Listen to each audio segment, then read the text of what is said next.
Sebelumnya, Assalamualaikum warahmatullahi wabarakatuh.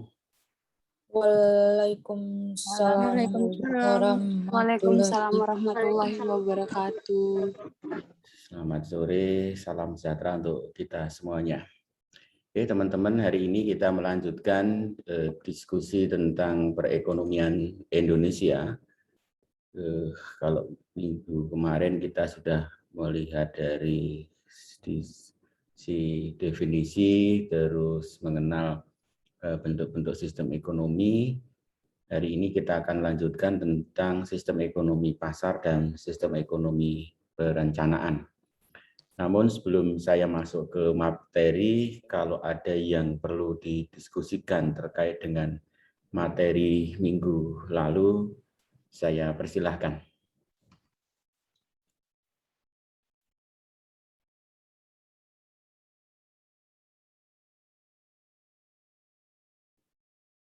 Oke, tidak ada. Jadi kalau tidak ada, saya akan share screen terkait dengan materi hari ini. Sudah nampak di layar, teman-teman? Sudah, Pak. Sudah, Pak. Kita masuk ke sistem ekonomi pasar dan sistem ekonomi perencanaan. Kita mengenal bahwa kemarin bahwa sistem ekonomi itu adalah suatu mekanisme bagaimana mengelola sumber daya dalam rangka untuk mencapai kemakmuran suatu negara. Nah, di beberapa negara di dunia ini mempunyai sistem ekonomi yang berbeda, termasuk di Indonesia itu juga mempunyai sistem ekonomi tersendiri. Nah, sebelum kita membahas sistem ekonomi yang diterapkan di Indonesia, ada baiknya kita membahas tentang sistem ekonomi yang ada di belahan dunia ini yang ternyata kalau saya analisis, saya telaah itu juga diimplementasikan di Indonesia, sehingga nanti dalam pembahasannya akan saya kaitkan dengan aktivitas nyata di lingkungan sekitar kita, sehingga nanti kita bisa melihat upaya kritis apa yang bisa kita lakukan dalam upaya untuk memperbaiki perekonomian bangsa ini. Karena di tujuan awal kita kuliah adalah supaya teman-teman itu bisa menjadi pelaku ekonomi yang baik dan bijak. Oke, saya akan masuk tentang sistem ekonomi pasar. Nah, sistem ekonomi pasar itu kalau dilihat per definisi adalah satu sistem ekonomi yang penerapannya itu berdasarkan tingkat persaingan. Jadi di dalam sistem ekonomi pasar itu tingkat persaingan itu tinggi sekali. Di sistem ekonomi pasar ini juga sering dikenal sebagai sistem ekonomi kapitalis atau sistem ekonomi pasar bebas.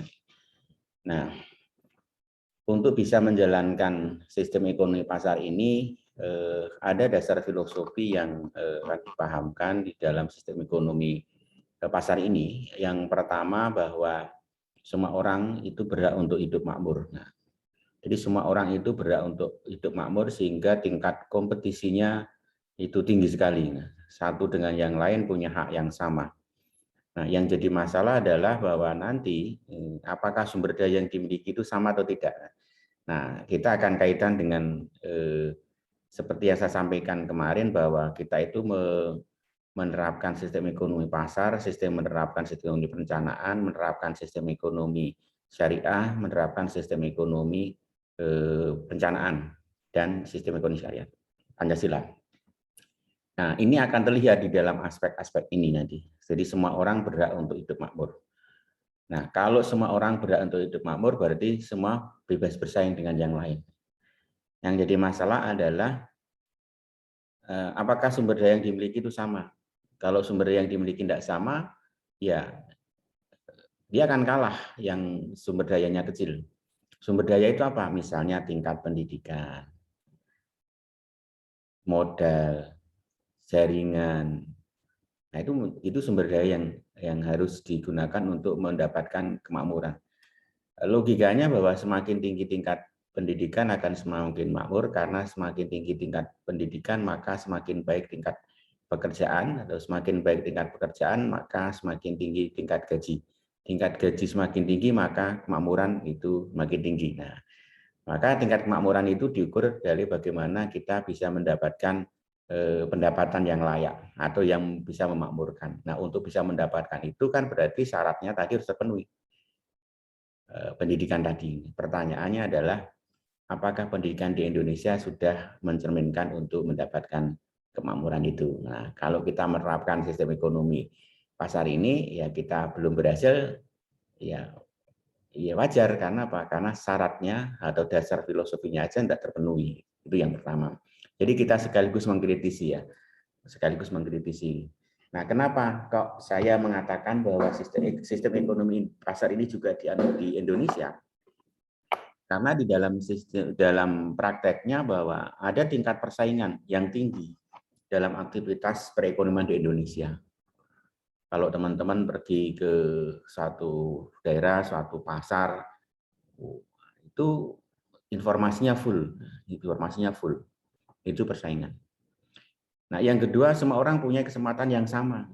Kesempatannya sama, tapi kesempatan itu terbatas gitu.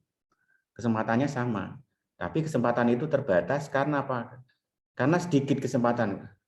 Kalau kita lihat ya kesempatan kerja, kesempatan berproduksi di Indonesia masih sedikit karena belum ada optimalisasi.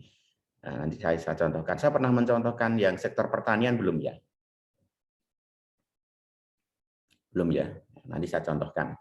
Semua orang punya kesempatan yang sama, padahal kesempatannya terbatas.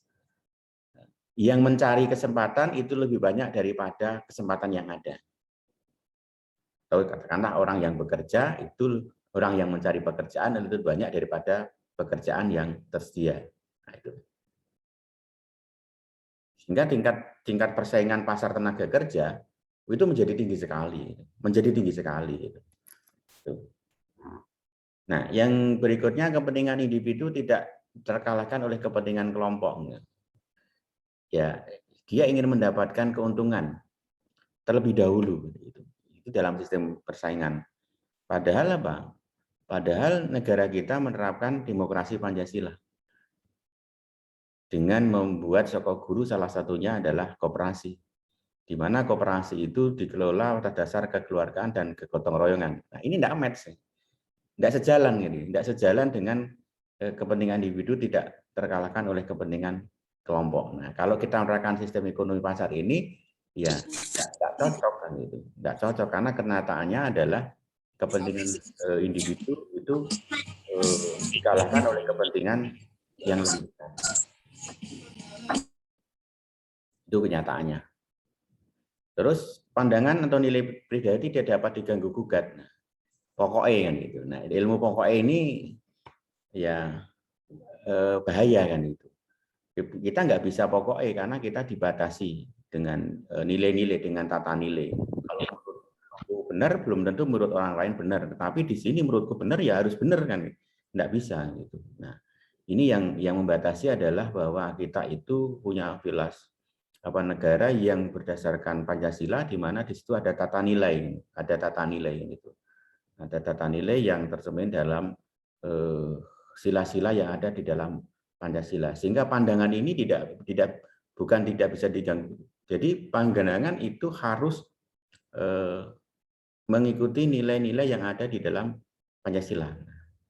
Padahal di dalam ekonomi pasar pandangan nilai pribadi tidak dapat diganggu gugat. Nah, ini pokoknya kan itu. Pokoknya menurut saya begini ya begini, tidak bisa. Nah, ini yang menyebabkan ketidaksesuaian antara praktek dan filosofi yang ada, bahkan plafon yang diyakini oleh suatu negara. Itu dasar filosofinya. Oke, yang berikutnya adalah bahwa dasar operasionalnya bahwa kompetisi merupakan asas dari setiap kegiatan. Nih, jadi untuk mendapatkan sesuatu harus berkompetisi, bukan kooperasi. Padahal di Indonesia itu adalah negara yang demokratis. Dan kalau kita melihat sokok guru perekonomian Indonesia adalah salah satunya adalah koperasi kan itu, yang dimana kegiatan itu tidak berdasarkan kompetisi karena berdasarkan kepada asas kebersamaan dan kegotong royongan. Nah, ini bertolak belakang. Padahal kita ya menerapkan ini dalam kenyataannya menerapkan ini. Jika ada yang bertabrakan nih, ada yang bertabrakan antara praktek dan nilai-nilai yang ada itu. Sehingga kalau teman-teman kondisinya negara kita itu kondisi ekonominya seperti ini ya karena mekanisme atau sistem ekonomi yang dianut memang tidak hanya satu kan gitu. Salah satunya adalah menganut sistem ekonomi pasar ini. Terus dasar operasional adalah rasional dalam setiap pengambilan keputusan.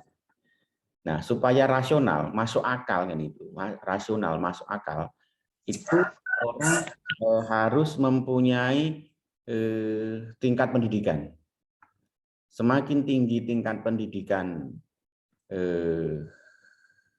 kita, itu semakin rasional dalam berpikir gitu. Ambil contoh begini kalau tidak percaya. Anak yang sebelum TK dengan sudah TK itu akan berbeda. Dia sudah membedakan. Dia sudah tahu warna merah, kuning, hijau. Mana yang panas, mana yang dingin. Nanti tumbuh dewasa dia sudah bisa membedakan mana yang baik, mana yang buruk. Tumbuh dewasa lagi bisa membedakan itu mana yang baik, mana yang terbaik. Sehingga kalau mengambil keputusan dia sudah berdasarkan rasionalitas. Masuk akal enggak? Maka semakin tinggi tingkat pendidikan itu semakin masuk akal, semakin rasional. Nah, dasar operasional dalam sistem ekonomi pasar adalah adanya rasionalitas dalam pengambilan keputusan. Jadi yang mengambil keputusan itu sudah rasional, sudah dihitung, sudah melawan kajian gitu. Sekarang kita melihat kenyataan yang ada. Bagaimana piramida pendidikan di Indonesia? Berapa yang putus sekolah, berapa yang lulus SD, berapa yang lulus SMP, SMA, bahkan perguruan tinggi. Yang paling banyak yang mana? Yang semakin tinggi adalah semakin rasional. Dan kalau tingkat pendidikannya itu mempunyai piramida dari yang merendah sampai yang atas dan dia mempunyai kesempatan untuk berkompetisi yang sama, pertanyaannya adalah orang-orang rasionalitas lah yang akan memenangkan persaingan itu. Orang-orang yang mempunyai pendidikan lebih tinggi lah yang secara teori itu memenangkan persaingan itu. Nah, kondisi yang ada adalah belum memungkinkan untuk kita bisa piramidanya lebih banyak orang yang mengenyam pendidikan tinggi dibandingkan yang masih rendah. Murid TK itu lebih banyak dari murid SD.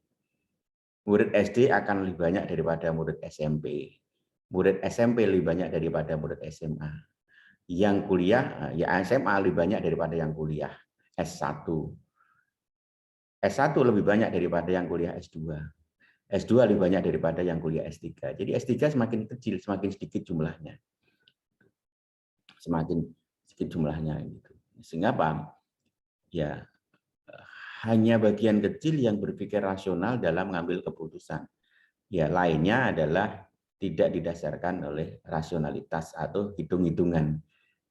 Cost and benefit-nya tidak ada, atau tidak memperhitungkan cost and benefit-nya. Karena teman-teman ketika kuliah ini juga harus dihitung nih cost and benefit-nya itu. Berapa sumber daya yang dikeluarkan dan berapa manfaat yang didapatkan itu. Jangan sampai manfaatnya lebih kecil daripada energi yang dikeluarkan. Contoh yang paling sederhana adalah bahwa pertemuan hari ini kalau kita menggunakan durasi waktu yang normatif itu 2 jam, itu nilai kemanfaatannya harus sebanding dengan biaya yang dikeluarkan 2 jam tadi. Harus ekuivalen dengan cost yang dikeluarkan, kemanfaatannya. Nah, kalau kita nggak bisa mendapatkan manfaat dari durasi ini, ya kita akan menjadi orang yang tidak memulai nilai tambah. Nah, dengan dasar filosofi dan dasar operasional ini, maka hasil yang dicapai adalah efektivitas dan efisiensi penggunaan sumber daya. Jadi rasionalitas dan kompetisi serta dasar filosofi tadi itu akan menghasilkan penggunaan sumber daya yang efektif, yang tepat dan murah. Artinya kalau kita menghasilkan kegiatan ekonomi adalah kegiatan ekonomi yang hasilnya itu besar tapi biayanya itu murah. Itu efisien, efektif dan efisien. Efektif itu adalah kemampuan menghasilkan, efisien adalah kemampuan menggunakan atau mendaya gunakan. Prinsipnya adalah hemat. Prinsipnya adalah mengeluarkan pengorbanan yang sekecil-kecilnya untuk mendapatkan hasil tertentu dan atau menggunakan sumber daya tertentu untuk mendapatkan hasil yang optimal kan itu. Bukan sekecil-kecilnya untuk sebesar-besarnya. Karena sekecil-kecilnya untuk sebesar-besarnya berarti tidak mungkin kan itu, tidak mungkin. Nah, dia harus prinsip ekonomi harus dirubah. Nah, dengan prinsip itu maka tindakannya akan menjadi tindakan yang hemat dan cermat. Hemat itu efisien, cermat itu adalah efektif. Jadi tindakannya adalah hemat dan cermat, murah dan tepat sasaran. Nah, yang berikutnya adanya inovasi, hasil yang dicapai. Hasil yang dicapai adanya inovasi. Nah, pertanyaannya adalah apakah kedua hasil ini sudah dicapai? Efisien, efektif penggunaan sumber daya kita itu. Kita punya sumber daya yang luar biasa, mulai dari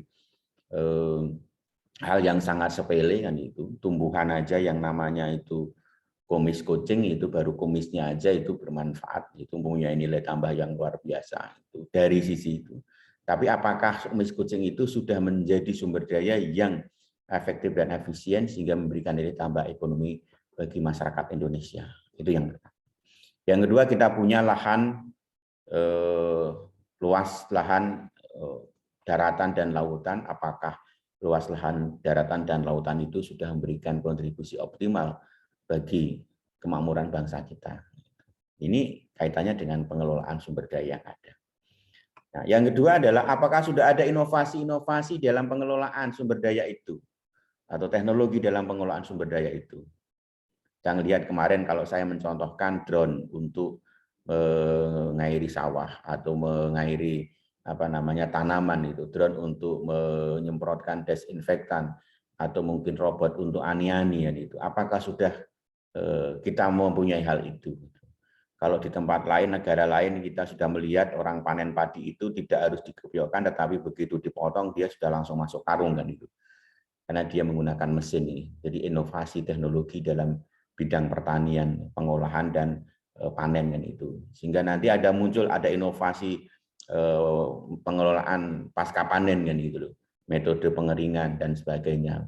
Itu akan bisa diperoleh. Pertanyaannya, sudahkah kita sampai di situ? Kalau sudah, buktinya mana? Kalau belum, apa penyebabnya?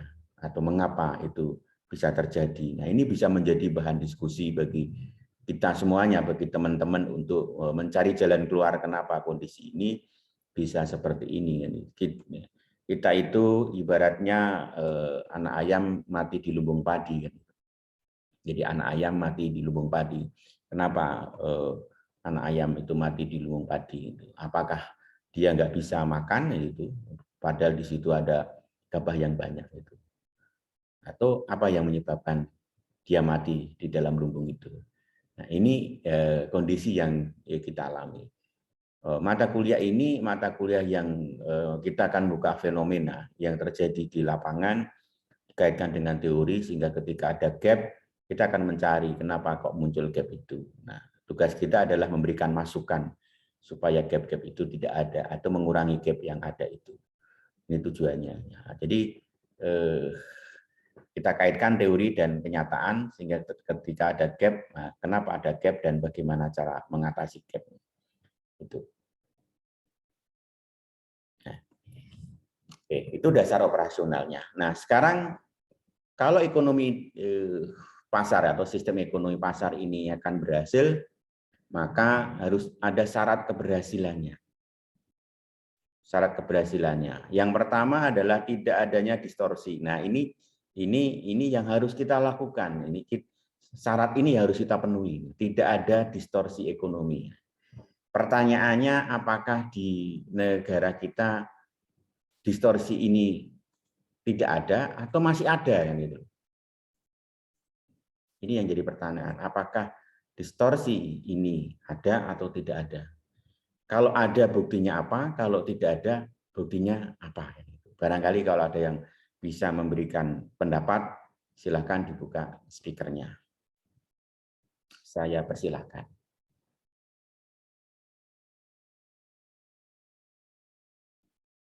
Oke, monggo Bapak dan Ibu, teman-teman, ada yang bisa memberikan contoh tidak ada atau adanya distorsi ekonomi di Indonesia?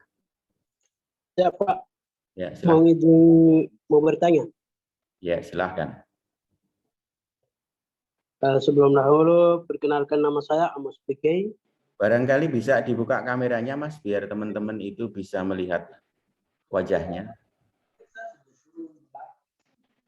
Ya Pak. Ya, monggo.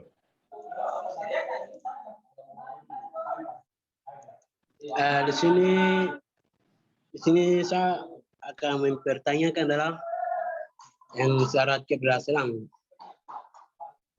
yang tidak hanya di klasifikasi yang ekonomi. Nah, ya memang kalau apa ya di Indonesia kita sumber daya manusia dan sumber daya kekayaan itu kan di apa sudah apa yang baik. Nah, tetapi mengapa sampai kita punya kekayaan dan mengolah dari luar?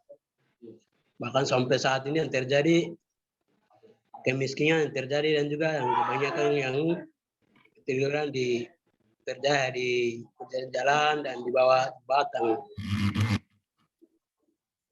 Mungkin itu saja Pak. Intinya kenapa masih terjadi kemiskinan gitu ya? Padahal Ya, budayanya banyak.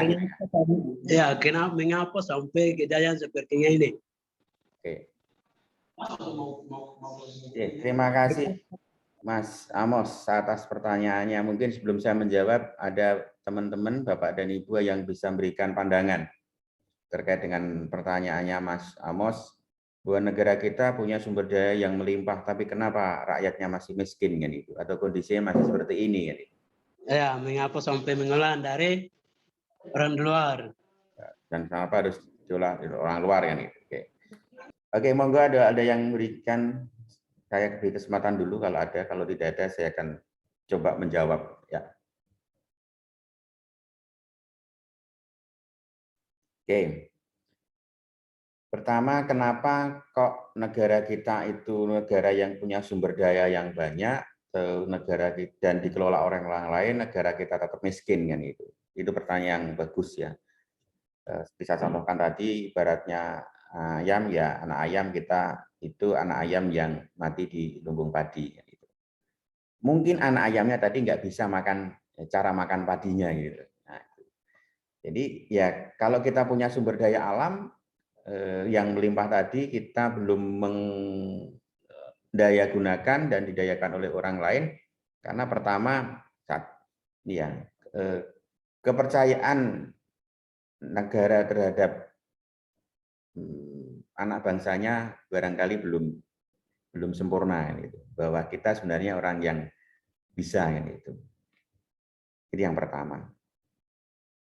Nah, yang kedua karena tingkat pendidikan kita itu masih relatif rendah kan itu. Artinya yang mempunyai pendidikan tinggi itu masih rendah dan itu belum sesuai dengan kondisi geografis kita, itu yang menyebabkan sumber daya kita itu dikelola oleh orang lain atau negara lain. Ambil contoh aja begini. Di negara kita itu berapa perguruan tinggi yang prodinya itu mendukung kondisi geografis Indonesia. Misalnya, kita mempunyai lahan pertanian yang besar. Pertanyaannya, berapa prodi yang membuka prodi tentang pertanian, misalnya teknologi pengolahan hasil pertanian, teknologi pengolahan lahan pertanian, gitu. Manajemen tata guna lahan, gitu. Nah, itu berapa persen gitu. Sehingga ketika saya kira tidak banyak, tidak semua perguruan tinggi itu ada. Gitu. Dan kalau ada pun peminatnya sedikit.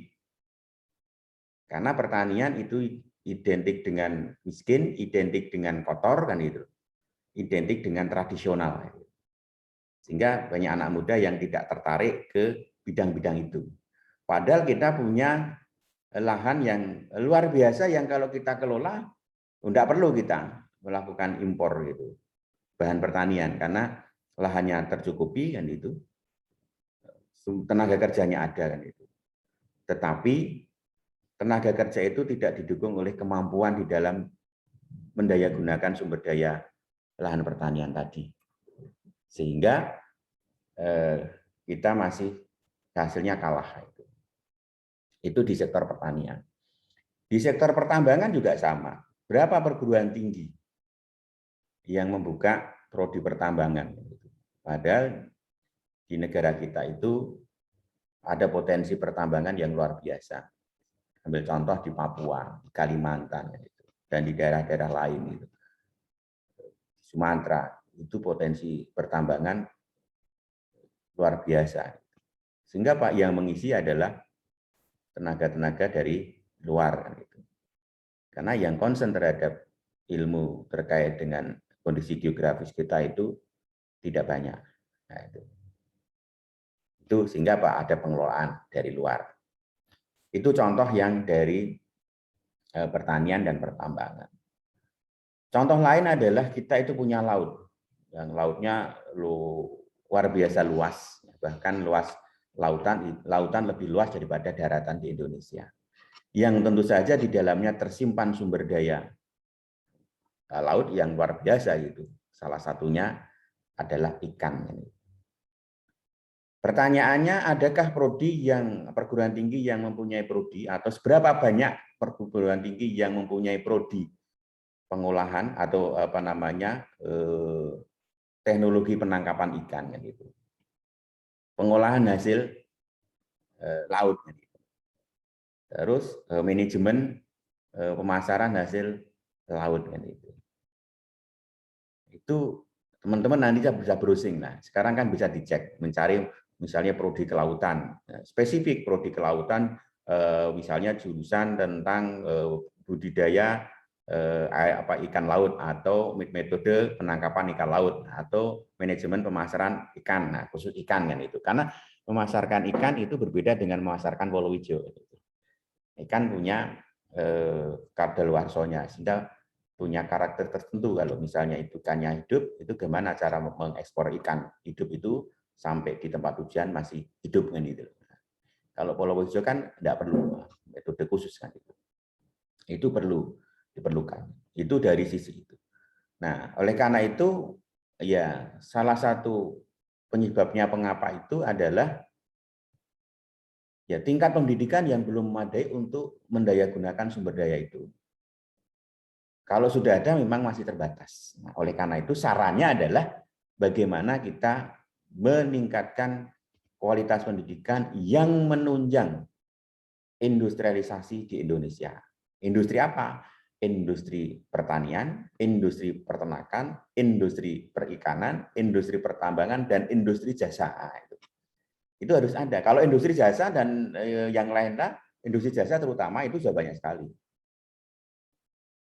Ada manajemen. Nah, manajemen itu bisa digunakan untuk mengelola industri jasa. Tapi orang manajemen belum bisa kalau dia ingin mengelola terkait dengan tambang kan itu. Kalau memasarkan hasil tambang oke kan itu. Mengelola perusahaan tambang oke, tapi bagaimana eksplorasi tambang tadi dilakukan kan ada ilmunya sendiri itu. Misalnya ilmu geologi misalnya. Nah, itu yang menyebabkan kok kita belum optimal. Nah, maka sarannya adalah investasi dalam bidang sumber daya manusia. Buat anak Indonesia itu menjadi anak yang sehat, anak yang cerdas, anak yang punya jiwa nasionalis, yang nanti ketika besar dia menjadi pengelola dan penjaga sumber daya Indonesia. Itu Mas Amos kira-kira jawaban saya gitu. Itu sekaligus solusi puncaknya ya. Jadi investasi di sumber daya manusia. Penyebabnya tadi sudah saya sampaikan. Begitu Mas Amos. Ya Pak, terima kasih banyak Pak. Oke. Ada yang lain? Kalau tidak ada akan saya sampaikan syarat keberhasilan ini kita bedah. Gitu. Sistem ekonomi pasar itu menyaratkan ada beberapa hal ini. Nah, nanti kita akan kaitkan dengan kondisi real di negara kita. Ketika negara kita menerapkan sistem ekonomi pasar ini cocok enggak sih kan itu, sesuai enggak sih kan itu, atau akan berhasil enggak sih kan itu dengan indikator ini kan itu. Oke. Yang pertama adalah tidak adanya distorsi ekonomi. Jadi syarat ekonomi pasar itu kalau ekonomi itu enggak ada distorsi, enggak ada perbedaan kan. Nah, padahal di Indonesia itu distorsinya luar biasa tinggi. Jadi 5% orang kaya di Indonesia itu kira-kira kekayaannya sama dengan 90% kekayaan orang Indonesia. Jadi orang Indonesia yang 5% itu kalau dikumpulkan kekayaannya sama dengan kekayaannya 95% kekayaan seluruh rakyat Indonesia. Jadi betapa tingginya gap itu. Contoh yang paling sederhananya adalah hari ini ada orang yang punya duit yang ketika dimasukkan ke dalam dompet tidak muat. Nah, saking banyaknya duitnya, jadi triliunan. Gitu. Tapi hari ini juga ada masyarakat Indonesia yang jangankan duitnya, dompetnya aja tidak punya. Kan gitu. Artinya ada gap. Ada orang yang punya duit banyak sekali, tapi ada orang yang nggak punya duit sama sekali. Kan gitu. Bahkan wadahnya aja tidak punya. Sehingga bisa dimaknai secara fisik bahwa hari ini ada orang yang mempunyai rumah begitu megah dan banyak, tapi hari ini pula ada orang Indonesia yang belum mempunyai rumah sama sekali. Itu fisik, bukti fisiknya. Teman-teman yakin dan percaya nggak dengan kondisi ini? Kalau hari ini ada orang yang punya rumah mewah banyak, tapi ada yang nggak punya rumah sama sekali kan gitu, sehingga tidurnya di pinggir jalan atau di perempatan. Gitu. Percaya, Pak. Percaya ya. Nah, artinya apa? Distorsi ekonomi itu ada. Nah, kalau kita memaksakan untuk menerapkan sistem ekonomi ini, jelas nggak akan bisa karena syaratnya tidak terpenuhi. Ya, itu. Betul ya? Betul. Nah, yang kedua, tingkat pendidikan relatif sama syarat keberhasilannya. Sama halnya dengan kondisi ekonomi bahwa tingkat pendidikan di Indonesia itu ya distorsi, ada distorsi. Karena apa? Belum semua itu S1 kan gitu. Yang menjadi pelaku ekonomi itu. Ada bahkan yang tidak sekolah atau yang ada yang hanya tamat sekolah dasar. Pertanyaannya adalah yang menjalankan aktivitas ekonomi itu lebih banyak yang tamat sekolah menengah ke atas atau lebih banyak yang tingkat sekolahnya menengah ke bawah.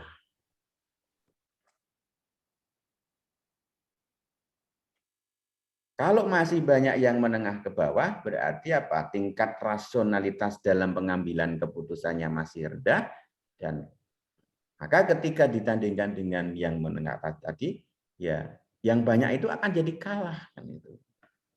Jadi banyak itu belum tentu menang kalau dia nggak mempunyai kekuatan full kan itu. Lebih baik sedikit tetapi dia mempunyai kekuatan yang penuh. 1000 orang pakai bambu runcing dengan 1 orang pakai bom, ya akan menang yang 1 orang pakai bom dibandingkan yang 1000 pakai bambu runcing kan gitu. Nah, ini sehingga kalau tingkat pendidikan di Indonesia itu belum relatif sama gitu. Ya, kalau kita paksakan menerapkan sistem ekonomi ini, pasti tidak bisa berhasil karena itu syarat keberhasilannya. Itu yang kedua. Nah, yang ketiga, akses informasi harus dimiliki oleh setiap warga. Mungkin saat ini sudah banyak yang pegang gadgetnya. Apalagi di masa pandemi ini ya, ibu-ibu aja sudah pegang gadget.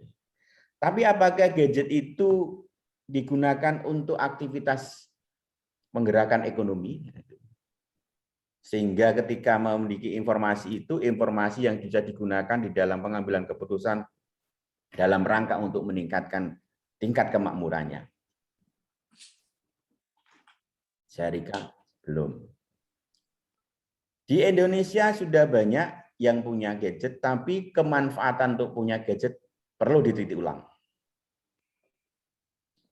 Ambil yang paling dekat saja, mahasiswa sekarang. Kalau saat ini diberi kuota oleh Kemendikbud, berapa persen kuota itu digunakan untuk mengakses informasi dalam rangka meningkatkan kecerdasan intelektualnya. Dan berapa persen digunakan untuk bersosial media yang itu hanya sebatas untuk hiburan saja. Maka teman-teman harus bijak nih menggunakan nih. Harus bijak menggunakan. Jadi kalau teman-teman ini sekarang disubsidi oleh pemerintah, ya gunakan pulsa ini dalam rangka untuk menunjang perkuliahan. Kalau mau untuk senang-senang ya alokasikan untuk pulsa yang lain gitu. Jangan sampai nanti pulsanya itu yang saya contohkan ya. Akses informasi sudah dimiliki oleh setiap mahasiswa, tetapi apakah informasi itu akan digunakan untuk pengambilan keputusan itu? Atau yang paling sederhana adalah kalau kita ambil contoh masyarakat Indonesia ini, Jogja katakanlah yang mungkin lebih melek teknologi atau melek informasi dibandingkan daerah lain ini itu, berapa persen orang Indonesia atau orang Jogja tadi menggunakan informasi itu untuk aktivitas ekonominya. Ini jangan-jangan punya atau enggak, malah enggak punya gitu. Nah, ketika enggak punya kan berarti akses informasi belum full kan gitu. Informasi itu bukan hanya untuk hiburan, tetapi yang berkaitan dengan peningkatan kapasitas ekonomi. Itu yang ketiga. Nah, yang keempat adalah alokasi sumber daya tidak ada hambatan baik transportasi maupun nilai budaya. Negara kita itu terdiri dari ribuan pulau. Negara kepulauan. 13.000, sekarang sudah 17.000 bahkan lebih karena ditemukan dulu bukan muncul pulau baru, tapi pulau itu diberi nama gitu. Muncul diberi nama baru kan itu ada dulu tidak ada namanya, sekarang ada namanya. Jadi dari ribuan pulau kan. Dari ribuan pulau kan itu. Nah, kalau ribuan pulau berarti kan di situ kan ada sekat kan. Sekatnya apa? Laut kan itu. Sehingga kalau kita mengalokasikan sumber daya pasti ada hambatan dalam hal transportasi. Maka kenapa di Papua itu harga lebih mahal? Karena apa? Ada hambatan transportasi. Mas Amos, saya ingin tanya, harga semen di Papua berapa per saknya? Bagaimana Pak? Harga semen di Papua berapa per sak? Kalau di Papua itu kalau saya tahu saya itu salah satunya itu yang Freeport Indonesia. Yang kedua itu yang minyak tanah yang di Sorong. Enggak, harga semen. Tahu semen enggak semen? Harga semen harga 90-100 gitu, Pak. Itu 120 kalau satu pot. 120 ya. Nah. Ya, tetapi kadang di bagian kota itu kadang 90. Ya. Tapi bagian di pedalaman itu 120, kadang 110. Ya. Ya, itu yang membedakan adalah apa? Transportasinya. Transportasi. Karena apa? Karena dalam pabrik itu biaya produksinya sama. Tapi ketika dijual di daerah lain, itu kok harganya berbeda. Di Jogja mungkin hanya 40 sampai 50 ribu lah. Karena dekat daerah pengangkutannya, ada yang dari Gresik, ada yang dari Cilacap misalnya itu. Sehingga harganya kira-kira ya 30 sampai 50 ribu itu. Nah, ini terjadi hambatan gitu. Sehingga apa? Ya, tingkat persaingannya akan menjadi agak ribet ketika ada perbedaan ini. Itu dari sisi transportasi. Harga sapi mungkin lebih mahal kan itu. Karena di sana untuk membawa sapi tidak bisa pakai pickup, itu mungkin pakai pesawat kan itu. Jadi sapinya naik pesawat kan itu. Kambingnya naik pesawat. Kalau di sini sapinya, kambingnya hanya cukup naik truk yang biayanya lebih murah. Nah, itu hambatan transportasi. Ya, akibatnya adalah biaya. Belum kalau ada Ya, Pak.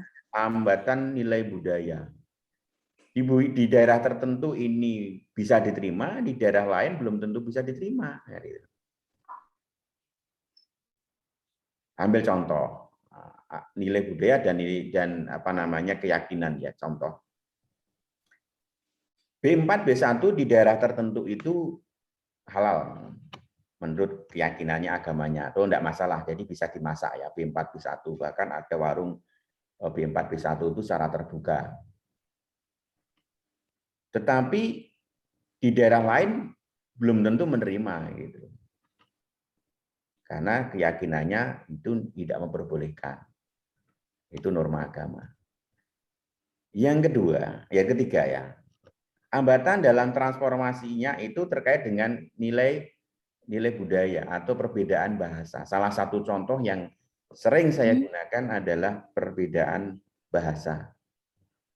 Yang saya pernah mengalami, mungkin pada saat Osmaba juga saya pernah contohkan ya, ketika saya menjadi salah satu pelaku ekonomi di satu daerah, katakanlah di Jawa Barat kan itu, di Bandung tepatnya, yang pada saat itu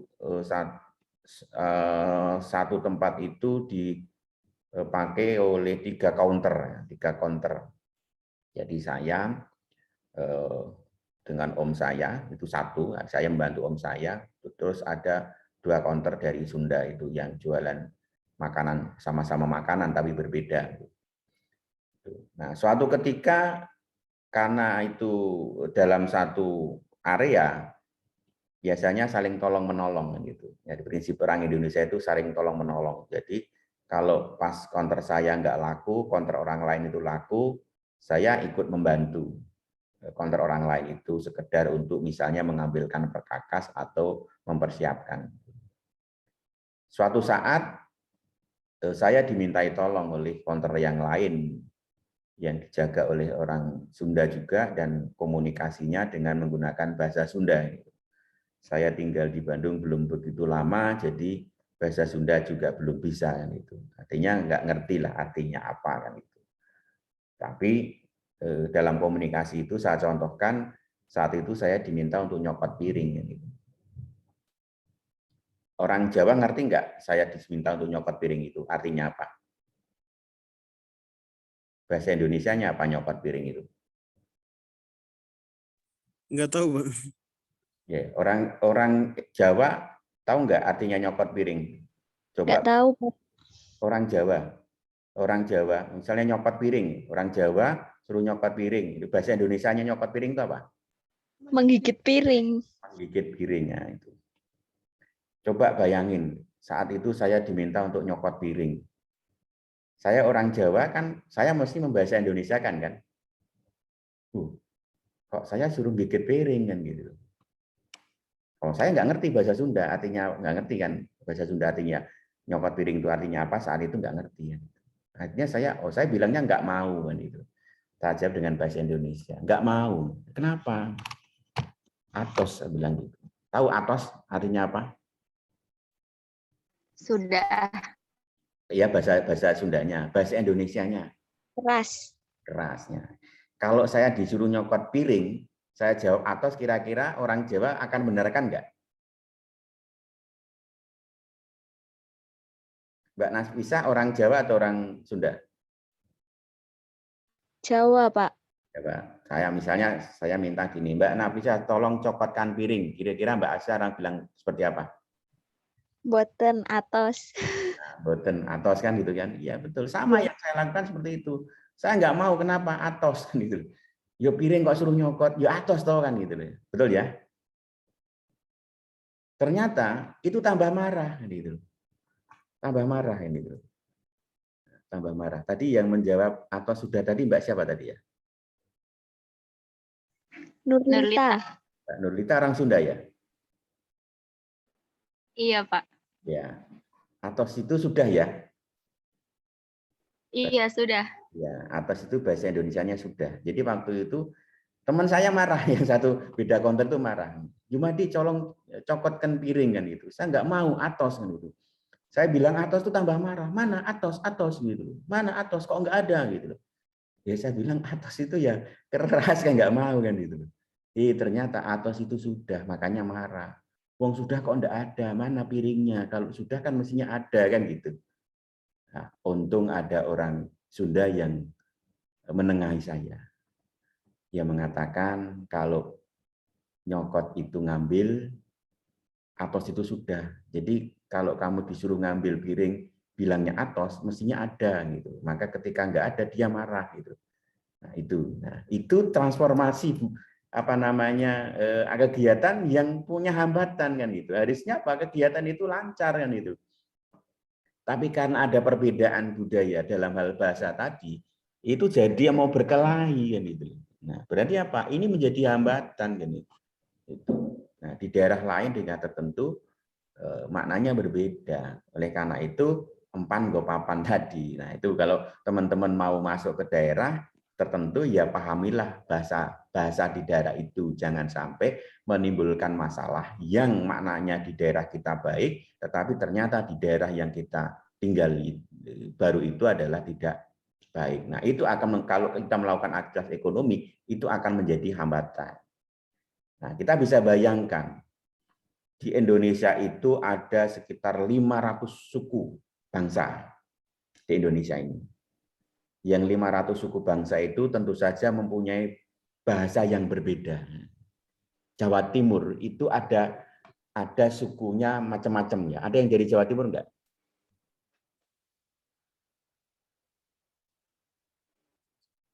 Oke, kalau enggak ada ya Mbak Nur aja. Mbak Nur kan dari Jawa Barat ya. Dari Jawa Barat kan. Ada sukunya enggak Jawa Barat itu sukunya apa saja? Di Jawa Barat Sunda aja, Pak. Suku Naga ada enggak? Kenapa, Pak? Ada suku Naga enggak? Enggak ada. Ya, nanti dilihat lagi ya, Jawa Barat itu.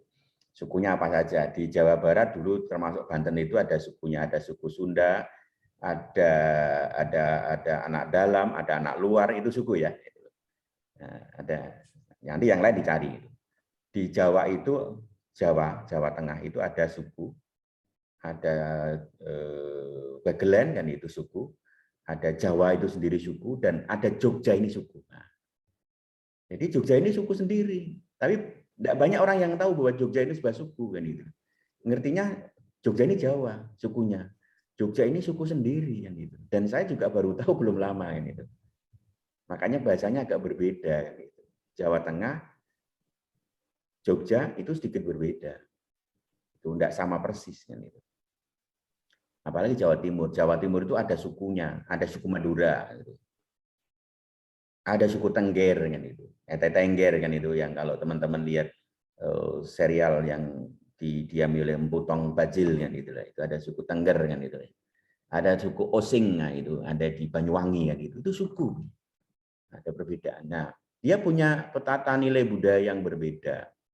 Oleh karena itu ketika kita masuk ke sana ya harus memahami kan itu suku dan bahasa di daerah itu. Dan ini menjadi salah satu hambatan di dalam alokasi sumber daya alam di Indonesia. Kalau teman-teman kebetulan jadi orang pekerjaannya adalah transportir, yaitu berarti mengantar barang dari daerah ke daerah, harus paham ketika masuk daerah A itu.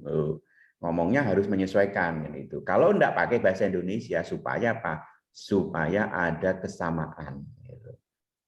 Ada kesamaan persepsi, ada kesamaan arti, gitu. Tidak multi tafsir. Nah, itu yang syarat keberhasilannya. Nah, kita, wah, perbedaannya banyak gitu loh. Pulaunya banyak, berarti ada hambatan transportasi, karena budayanya banyak, karena ada sukunya banyak, maka nilai budaya juga akan menjadi hambatan. Tidak bisa di daerah tertentu ini maknanya bagus, di daerah lain maknanya tidak bagus. Itu tidak bisa. Itu. Oke. Sama dengan ketika teman-teman meminta orang Sunda makan itu dengan bahasa Sunda yang halus, itu kalau di Jogja, di Jogja itu halus, di Sunda jadi kasar. Mbak, bahasa Sunda halusnya makan apa? Yang halus.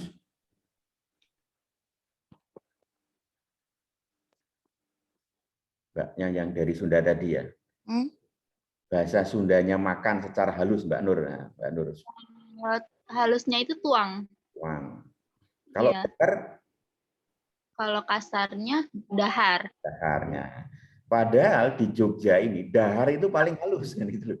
Monggo dahar rumiyin itu halus gitu. Artinya kalau kita menggunakan bahasa kita yang paling halus ke daerah di bawah ke Sunda, ngomong monggo dahar kan itu kepada orang tua kan enggak sopan ya. Iya. Nah, itu adalah hambatan nilai budaya itu. Itu yang teman-teman harus pahami gitu. Makanya apa? Kalau lintas batas daerah, lintas batas suku, jangan menggunakan budaya kita gitu, tapi pakai budaya nasional atau bahasa nasional, yaitu bahasa Indonesia. Jangan bahasa daerah, karena apa? Maknanya berbeda. Di Jogja itu halus, super halus, monggo Pak D pun daharumiyin kan itu halus sekali itu, paling tinggi itu. Tapi kalau di Jawa Barat, mari dahar kan, itu mangga dahar kan, wah itu hanya untuk antar teman kan, betul ya Mbak Nur ya? Iya Pak. Ya, itu salah satu contoh konkret atau contoh real. Maka saya akan selalu menyontohkan itu di aktivitas yang nyata kan itu, supaya teman-teman juga gampang untuk memahami. Artinya apa? Ketika kita bekerja itu jangan menggunakan etnosentris kita itu, kedaerahan kita gitu. Nah, kita harus ngelihat ya, ada pepatah orang Jawa itu mengatakan empan nggo papan.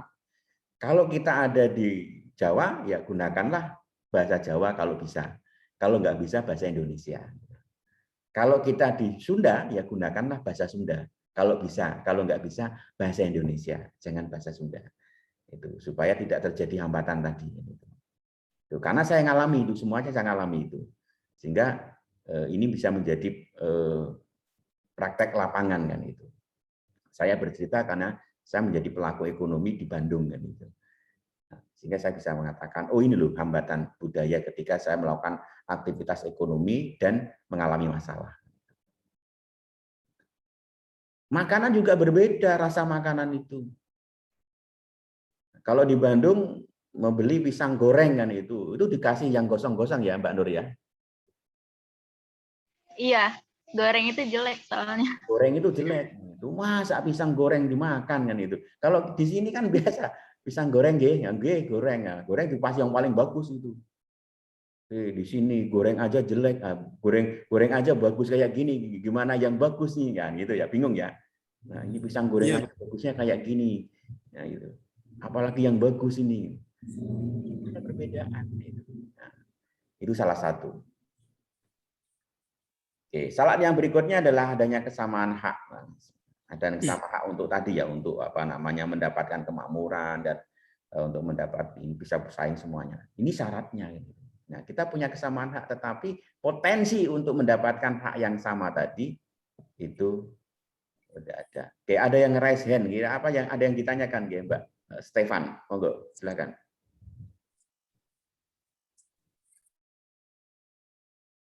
Oke, kalau tidak ada saya lanjutkan ya. Oke. Enggak Pak, tadi salah tekan. Oh ya.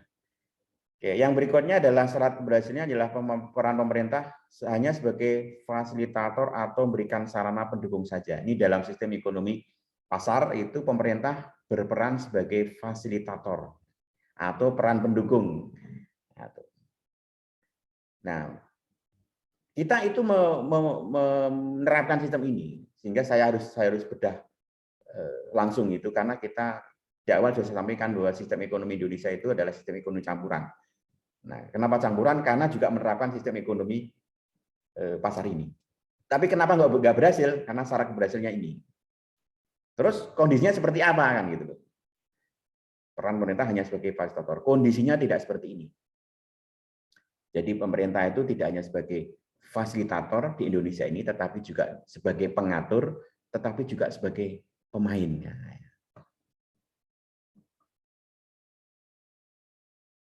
Kenapa kok pengatur? Ya karena undang-undang gitu. Ada perda-perda kan gitu. Ada perpu-perpu terkait dengan aktivitas ekonomi gitu. Sekarang ada namanya Undang-Undang Cipta Kerja, ya, itu mengatur tenaga kerjaan, itu mengatur kan gitu. Tapi di situ juga ada badan usaha milik negara, berarti pelaku kan gitu ya, menjadi pelaku kan itu. Nah, pertanyaannya adalah kalau kita sebagai pengatur sekaligus pelaku, kira-kira akan fair enggak dalam menjalankan?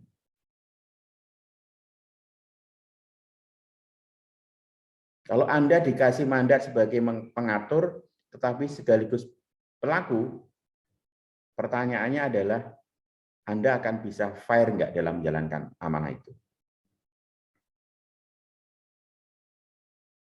Enggak, Pak, canggung. Ya, canggung itu. Bahkan mungkin bisa memihak kan gitu ya.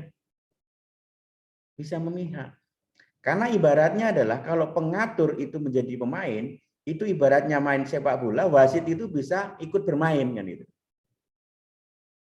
Ikut bermain itu tidak harus nendang bola ya, tidak harus nendang bola kan itu. Ikut bermain itu adalah ketika wasit ada pelanggaran, dia tidak membunyikan peluit sebagai akibat adanya pelanggaran tertentu kan itu. Karena memihak kan itu. Pernah dengar kasusnya?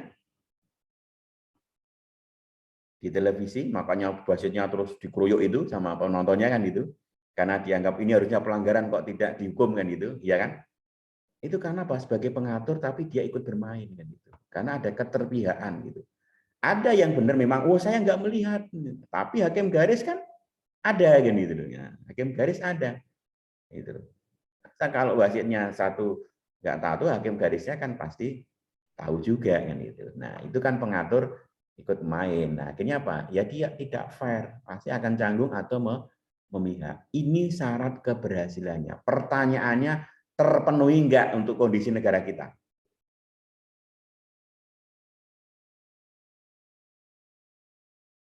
Enggak, Pak. Enggak terpenuhi kan ya? Enggak terpenuhi. Kalau enggak terpenuhi ya, kalau pertanyaannya Mas Amos tadi, kok ekonomi Indonesia seperti ini sesuai enggak dengan kondisi?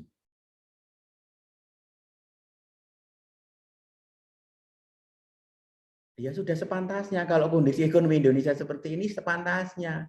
Syaratnya aja nggak terpenuhi kok.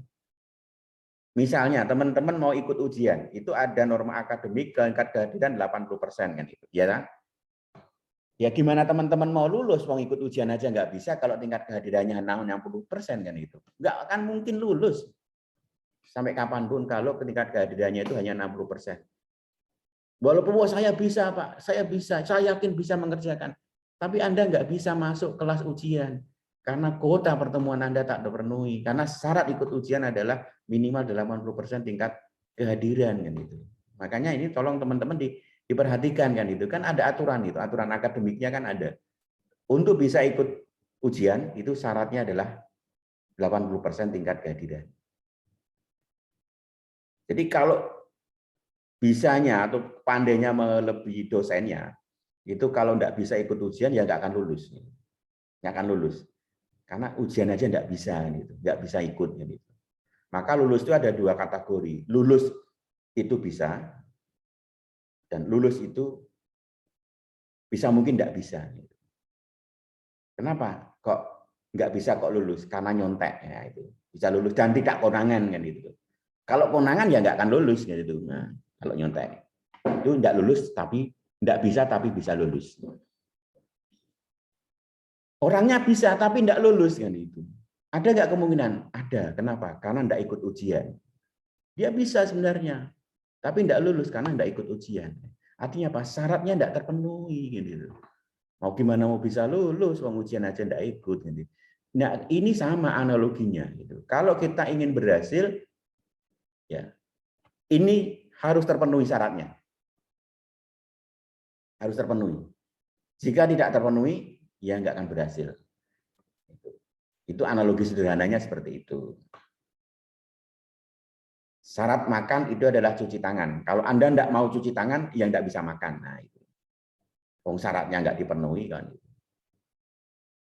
Syarat ikut kuliah karena sudah KRS. Bisa KRS karena udah bayar.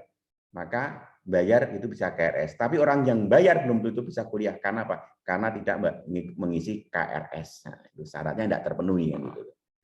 Karena nggak terdaftar kalau nggak ngisi KRS. Bayar itu harus diurus sampai ngisi KRS gitu. Ngisi KRS itu belum tentu bisa lulus. Karena apa? Karena harus ikut kuliah gitu. Ikut kuliah belum tentu lulus karena apa? Kuotanya harus terpenuhi untuk bisa ikut ujian. Ikut ujian belum tentu bisa lulus karena apa? Kalau nggak bisa jawab soal ujian. Nah, syaratnya bertingkat.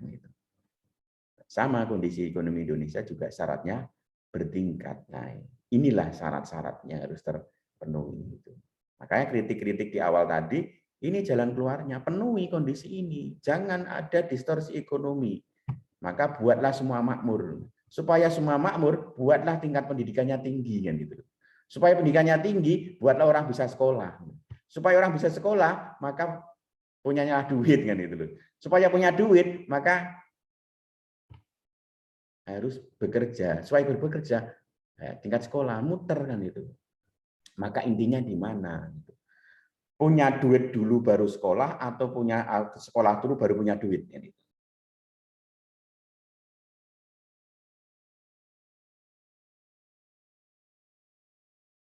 Kemiskinan di Indonesia itu menurun saat ini. Betul nggak? Betul atau salah? Betul, Pak. Menurunnya gimana? Apa indikator menurunnya?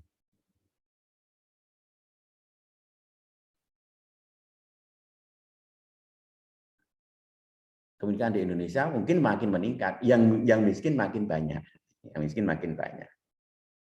Tapi ini sebagai Ludon. Kemiskinan di Indonesia itu menurun. Betul menurun. Menurun dari mana? Menurun dari orang tua ke anaknya. Jadi kalau orang tuanya miskin, anaknya miskin. Anaknya punya anak, anaknya miskin lagi. Itu namanya menurun. Jadi miskin turunan. Kan itu. Pertanyaannya adalah bagaimana memutus mata rantai kemiskinan.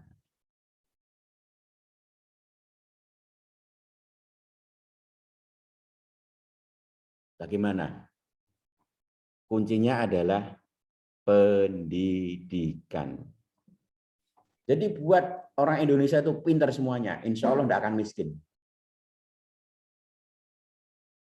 Singapura itu tidak punya sumber daya seperti Indonesia, tapi kaya-kaya. Kenapa? Karena pinter kan itu. Karena pinter kan itu. Karena pinter. Oke, ini motivasi bagi teman-teman. Saya ingin bertanya nih, yang bisa menjawab silahkan dibuka speakernya. Teman-teman pernah SMP ya? Pernah, Pak. Pernah, Pak. Pernah SMA dan lulus SMA ya?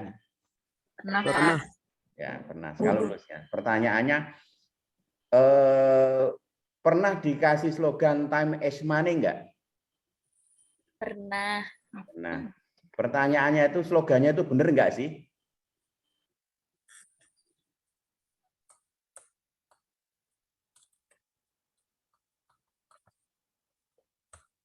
Benar, Pak. Benar. Nah, ini yang menyebabkan ekonomi Indonesia nggak bisa bangkit atau belum bisa bangkit. Karena slogannya salah. Jambra. Slogannya salah. Kira-kira ada yang bisa membenarkan slogannya itu?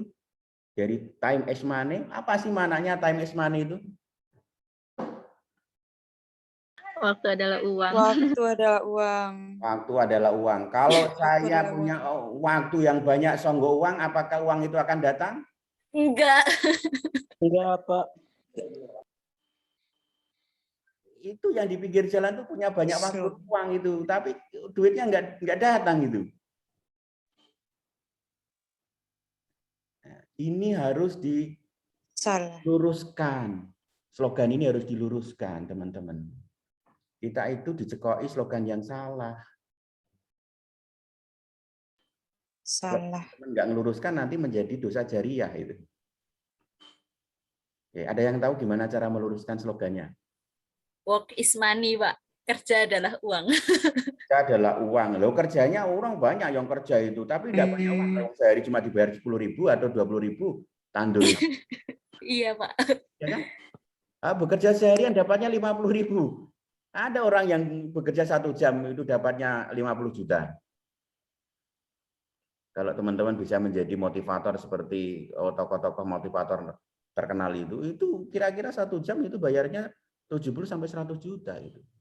Mas Tukul itu di acara yang dikelola atau yang dibintang Mas Tukul itu sebagai host itu 50 jutaan kira-kira. Hanya durasi 1 jam. Selama itu kan karena banyak iklannya kan itu. Ada yang bekerja 1 hari dapatnya 20.000 itu tandur di sawah, bahkan mungkin mentok 50.000 itu. 50.000 vs 50 juta. Padahal waktunya banyak. Artinya kan salah kan gitu. Oke, ada lagi. Saya senang ini sudah ada yang berani jawab karena apa? Artinya jenengan open mind.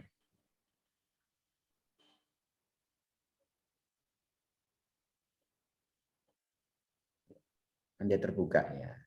Oke, saya akan kasih nih gimana sih cara meluruskan. Bukan time is money, time is knowledge. Apa?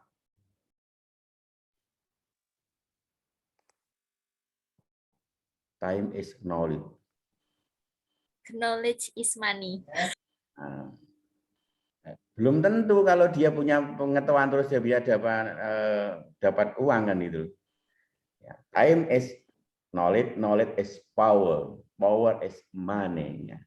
Jadi orang yang punya waktu ya, itu akan digunakan untuk menuntut pengetahuan. Dengan dia punya pengetahuan itu, pendidikan, itu dia punya kekuatan. Dengan kekuatan yang dilandasi dengan ilmu tadi, dialah akan mendatangkan uang.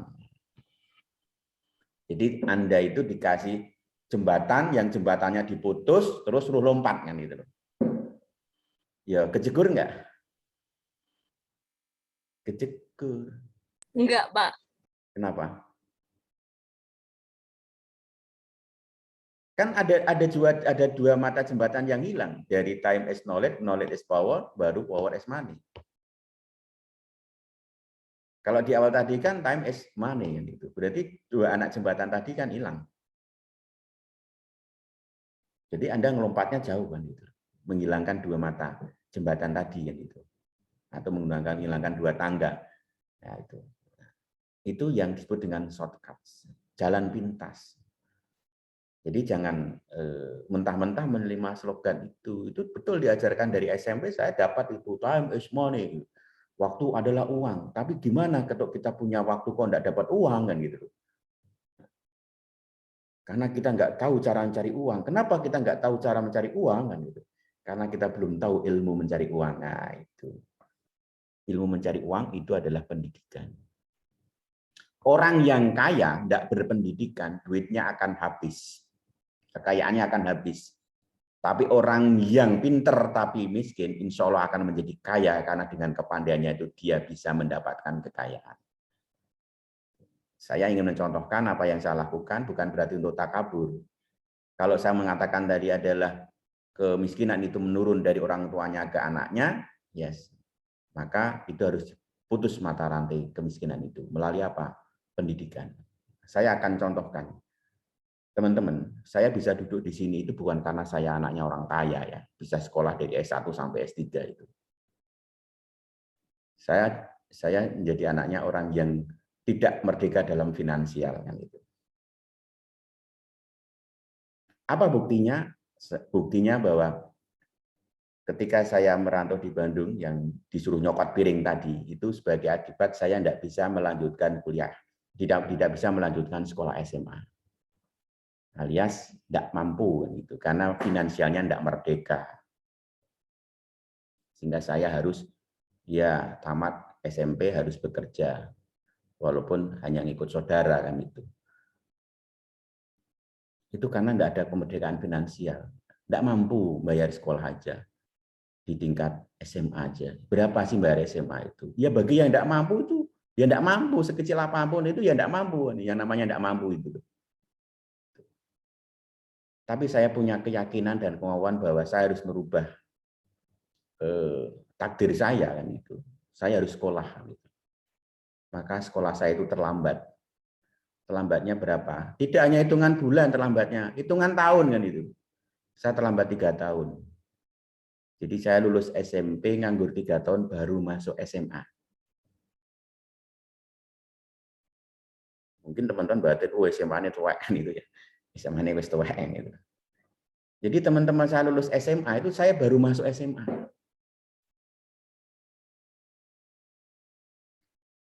Tidak ada yang tidak bisa kecuali dia tidak mau kan itu.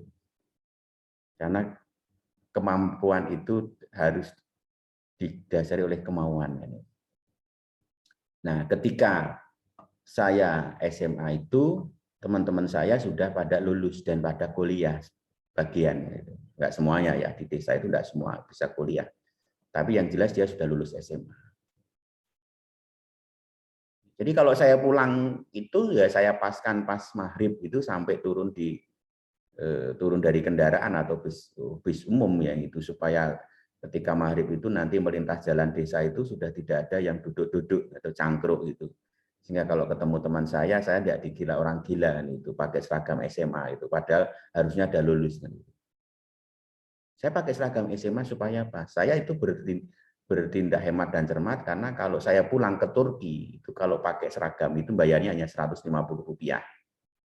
Tapi kalau tidak pakai seragam itu pakai baju preman itu atau baju biasa itu bayarnya 500. 500 selisih 350 itu saat itu bisa untuk mie ayam 1,5 mangkok. Kalau sekarang mie ayam itu kira-kira harganya 10.000 ya kira-kira 15.000 lah selisihnya kan itu. Kan ya bagi orang yang tidak terlalu merdeka finansialnya ya sangat berharga uang seperti itu. Akhirnya saya masuk SMA di masa keterlambatan itu. Itu upaya memutus mata rantai kemiskinan. Setelah lulus SMA, saya bisa sekolah, kuliah. SMA saya ada yang mengcover, itu saya diambil anak, dibiayai orang juga, diambil anak angkat, dan itu dibiayai, itu sehingga dari SMA saya sudah beasiswa.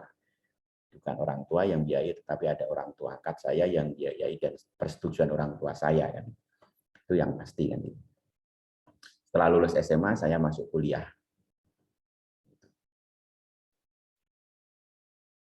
Sambil bekerja juga itu. Jadi SMA sudah bekerja, saya kuliah sudah bekerja juga. Full time kerja saya, bukan hanya part time tapi full time. Tetapi di sela-sela jam kuliah saya harus kuliah kan. Ini saya supaya memberi motivasi dari Bapak dan Ibu yang sedang kuliah dan sambil bekerja. Jadi kalau Bapak dan Ibu ngeluh, mungkin jam kerjanya lebih lama saya dibandingkan Bapak dan Ibu, sehingga tidak ada alasan tidak masuk kuliah kan gitu. Tidak ada alasan untuk tidak bisa kan gitu. Saya dari jam 7 mungkin sampai jam 5 sore malah, bahkan sampai jam malam bahkan disuruh tidur di tempat kerja kan itu. Itu saya lakoni kan. Pertanyaannya kapan jam belajarnya? Nah, itu nanti rahasia. Nah, kalau mau ditanyakan nanti bisa didiskusikan. Sebelum lulus, alhamdulillah saya sudah diminta untuk menjadi asisten dosen kan itu. Jadi saya mengajar sebelum saya lulus jadi dosen, jadi asisten sifatnya. Dan yang saya ajar itu ada yang angkatan saya, ada yang adik kelas saya, ada yang kakak kelas saya. Jadi secara mental ya mestinya saya grogi kan itu. Tapi saya membangun jaringan. Saya angkatan 94 itu saya mengenal angkatan 92, saya mengenal angkatan 93, saya mengenal angkatan 93, 2, 91 itu saya kenal. Bahkan siapa yang pinter di setiap angkatan itu saya ngerti kan. Siapa yang juara 1 itu saya ngerti. Nah, siapa yang juara 1 saya identifikasi, oh ini orangnya, oh ini orangnya, oh ini orang. Saya ngerti ya di masing-masing angkatan itu. Jadi saya lintas. Adik kelas saya ngerti siapa yang pinter di angkatan 95 saya ngerti, di angkatan 96 saya ngerti kan itu. Angkatan 97 saya ngerti kan. Bahkan 97 98 itu saya sudah ngajar ya, saya ngerti. Alhamdulillah saya lulus diterima jadi dosen, saya S2 dibiayai sekolah juga. Oleh yayasan. S2-nya. S3-nya saya dibiayai oleh negara. Jadi saya nyaris dari SMA, S1, S2, S3 itu dapat beasiswa. Saya dari S1-nya beasiswa dari Super Semar. Ya alhamdulillah. Nah ketika lulus itulah saya bisa memutus rantai kemiskinan itu. Sehingga apa? Kalau orang tua saya dulu mau nyekolahkan saya ke SMA aja tidak merdeka kan itu, alhamdulillah anak saya sudah lepas dari SMA, gitu, sudah lepas bahkan sudah masuk kuliah. Artinya apa? Saya sudah mempunyai kemampuan lebih dibandingkan orang tua saya. Mohon maaf ini bukan, tetapi ini untuk bagaimana memberikan contoh tadi bahwa masalah bangsa ini akan bisa teratasi, kemiskinan ini bisa teratasi kalau kita bisa memutus mata rantai kemiskinan ini. Dengan cara apa? Membuat orang Indonesia itu pintar melalui pendidikan. Nah, itu saya alami kan. Maka mengapa saya bisa menceritakan itu? Maka kenapa saya bisa menceritakan bahwa memutus mata rantai kemiskinan itu melalui pendidikan? Karena saya ngalami sendiri ya. Saya ngalami sendiri ya. Saya dulu nggak yakin saya punya kendaraan, saya punya rumah, saya punya ini. Kalau saya mungkin nggak lulus SMA tadi sebatas hanya lulus SMP, saya nggak melanjutkan SMA, nggak melanjutkan S1, nggak melanjutkan, saya belum tentu punya fasilitas-fasilitas yang saya miliki sekarang itu. Karena apa? Karena ada faktor pendidikan. Semakin tinggi pendidikan, logikanya adalah semakin baik tingkat pekerjaan, semakin baik tingkat pendapatan, dan bahkan semakin makmur kan itu. Nah, itu salah satu contohnya ya, bagaimana memutus rantai ini. Cara-caranya sudah ada. Jadi artinya apa? Kalau teman-teman itu menjadi kepala daerah kan punya kebijakan prioritas nih bagaimana mengurangi tingkat kemiskinan di Indonesia dalam jangka pendek, menengah, dan jangka panjang kan itu. Jangka pendek itu dikasih BLT kan itu. Jangka pendek banget gitu. BLT itu diplesetkan bantuan langsung kelas. Bantuan langsung kelas itu bantuan langsung karena uang tunai kan. Begitu diambil dari kantor pos atau bank itu pulang langsung dibelanjakan makanan matang atau dibelanjakan barang-barang yang tidak produktif kan gitu, bantuan langsung kelas. Jadi salah, harusnya dikasih modal kerja kan gitu, jangka pendek, jangka menengahnya, nah jangka panjangnya ya subsidi biaya pendidikan gitu.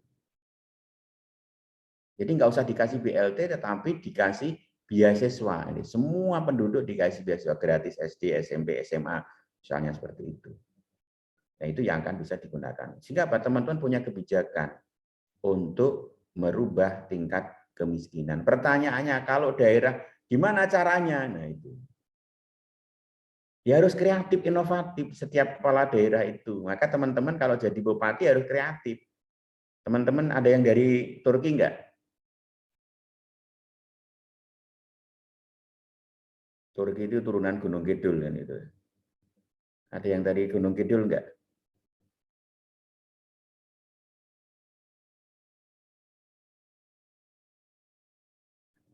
Kalau enggak ada, saya kasih tahu Gunung Kidul itu dulu terkenal gersang. Gersang itu ya tandus kan itu. Ditanami tidak bisa karena gersang itu karena tanahnya itu batunya bertanah bukan tanah berbatu. Jadi batu bertanah artinya banyak batunya dibandingkan tanahnya kan gitu. Tapi Gusti Allah itu maha adil kan gitu. Itulah keadilan Gusti Allah. Maka ada lagu yang namanya diciptakan oleh yang dinyanyikan oleh Mas Abid Gyadi. Abid Gyadi. Plus ya. Tongkat dan batu jadi tanaman yang itu. Tongkat dan batu jadi tanaman. Nah, itu adanya cuma di Gunung Kidul itu. Kenapa? Kita menurut saya saja saya lihat batunya bertanah. Yang ditanam apa? Tongkat kan itu. Tongkatnya apa? Batang singkong kan gitu. Sehingga kenapa Gunung Kidul terkenal batang singkong atau penanaman singkongnya? Karena lagunya Mas Tulus itu.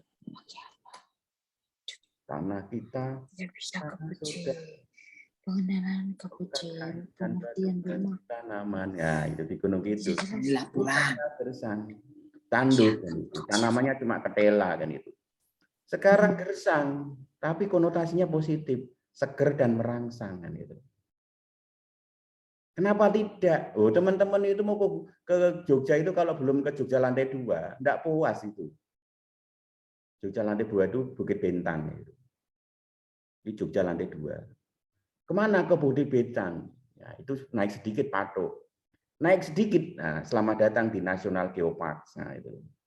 Di sana ada tugu selamat datangnya yang maskotnya air mancur. Nah, itu. Orang tanahnya tandus, kering kok maskotnya air mancur. Kan lucu kan itu. Kalau maskotnya air mancur itu kan biasanya kan tanah itu, di sana itu sungainya besar-besar, airnya nggak bisa dibendung kemana-mana. Gitu. Dulu belum ada itu.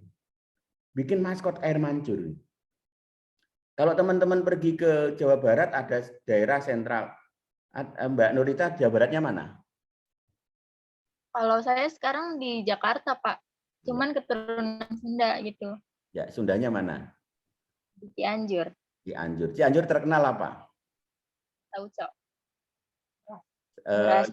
Yang buah apa?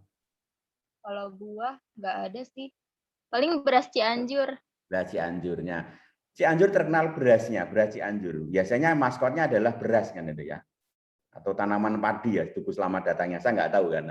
Ke Cianjur itu ya nggak banyak sih, nggak sering kan ke Cianjur. Yang terkenal betul berasnya, beras Cianjur gitu.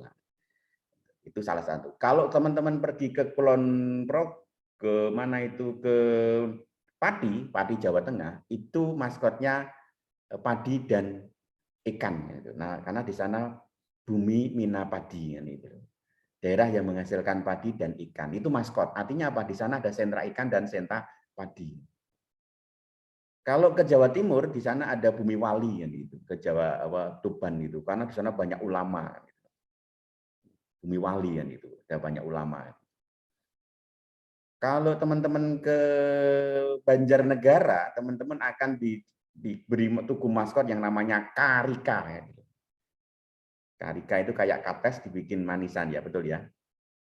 Itu ada yang dari Temanggung Banjarnegara pasti tahu kenal Karika, dan itu ada tugu. Saya Temanggung. Jadi siapa yang dari Temanggung? Mbak Nafisa ya? Ya. Ya, benar ya, Karika ya. Artinya di sana ada sentral buah Karika kan itu. Kalau ke Gunung Kidul itu dikasih air itu.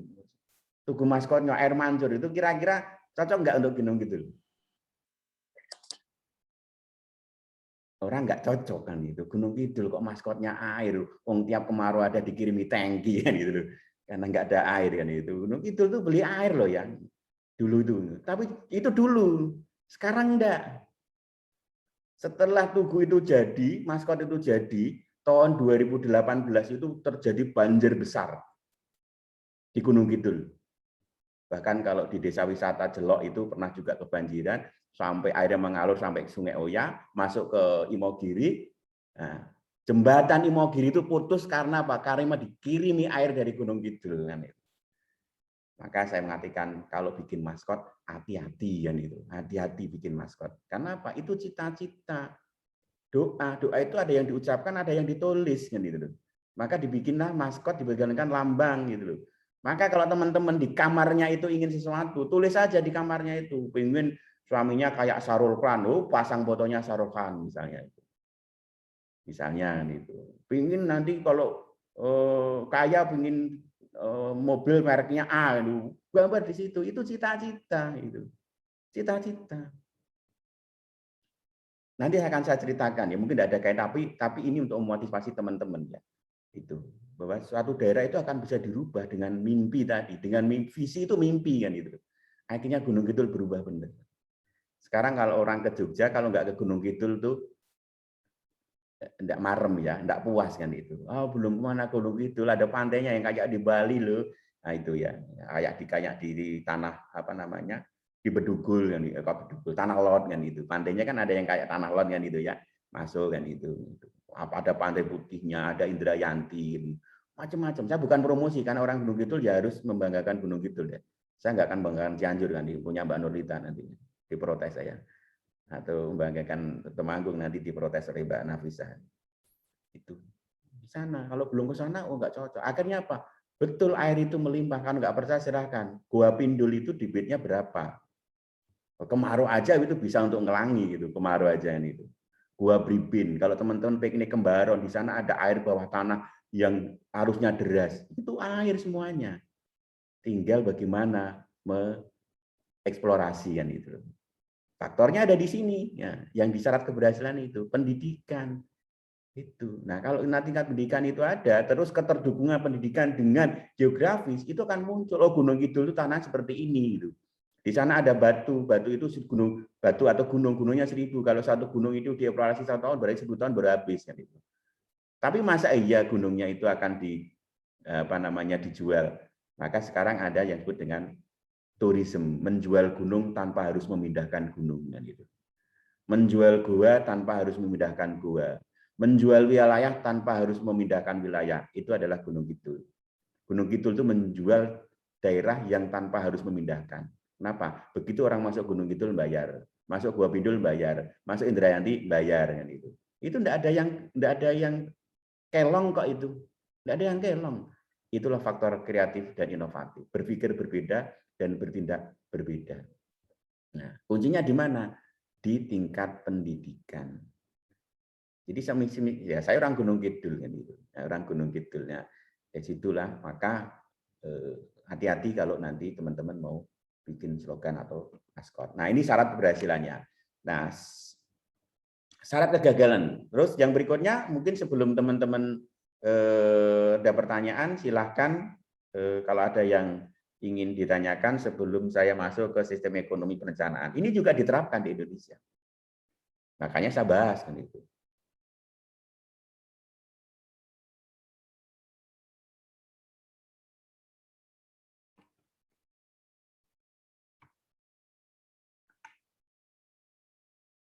Oke, kalau tidak ada sistem ekonomi perencanaan, di dalam sistem ekonomi perencanaan itu untuk melakukan aktivitas ekonomi itu melalui perencanaan.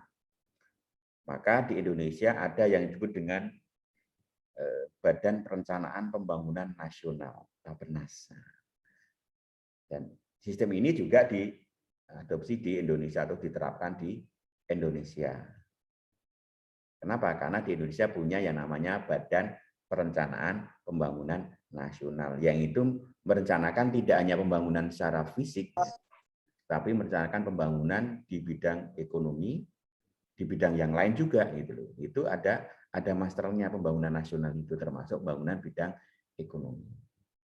Sehingga dengan adanya itu maka pemerintah itu menata ke arah kebijakan ekonomi. Jadi munculnya kebijakan ekonomi itu dari situ.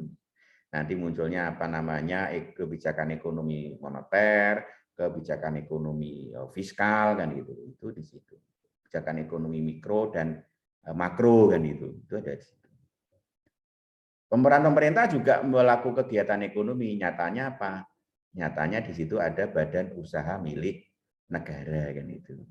Yang tenaga kerjanya dalam tanda petik adalah plat merah kan itu. Plat merah itu ya pegawai bukan swasta itu, tapi pegawai BUMN gitu.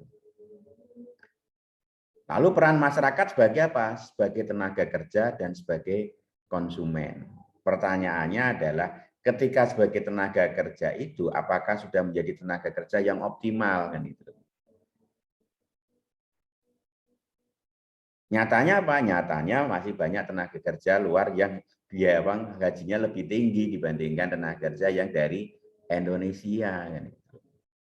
Maka kan ada yang gaji kerah putih dan kerah enggak putih kan gitu ya. Nah, itu artinya apa? Orang Indonesia dengan orang asing itu yang posisinya sama, itu gajinya berbeda. Kalau sebagai tenaga kerja itu. Anda sebagai manajer di sebuah perusahaan, Anda orang Indonesia, dan posisinya sama, ada satu manajer yang dari orang luar, insya Allah gajinya nggak akan sama. Nggak akan sama gajinya. Kok mau kan itu? Padahal kemampuannya sama kan itu. Kok gajinya beda kan itu? Ini karena kita peran sebagai tenaga kerja dan diatur, ya kita ngikut aja.